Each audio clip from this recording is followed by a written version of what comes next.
আজকে এই করার পরে রেগুলার এই দৃশ্যগুলো আমি কিভাবে মেনে নেই, আমি এই দৃশ্যগুলো দেখতে পারি না। ওনার সাথে কে আছে?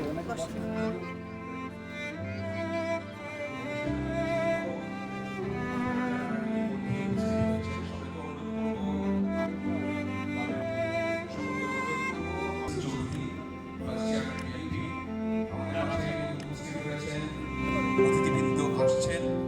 আমরা অল্প কিছুক্ষণের মধ্যে আনুষ্ঠানিকভাবে আমাদের বাইপাইলের আশুলিয়া থানার সামনে যে আগুন দিয়ে ভ্যানে স্তূপ করে, লাশ যে ভ্যানে স্তূপ করে রেখে আগুন দিয়ে জ্বালিয়ে দিয়েছিল, তার মধ্যে আমার ছেলে ছিল। কয় তারিখের ঘটনা? 5ই আগস্ট।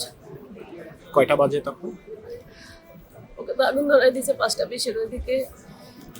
ও তো 5 তারিখ নিখোঁজই ছিল, আমরা খুঁজে পাচ্ছিলাম না।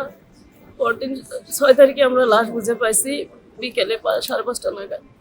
প্রায় 24 ঘন্টা পর আমরা লাশ পেয়েছি, 24-35 ঘন্টা পর লাশ পেয়েছি। আপনি মা? জি, আমি সাজ্জাদের আম্মু, সাজ্জাদ হোসেন সজলের আম্মু।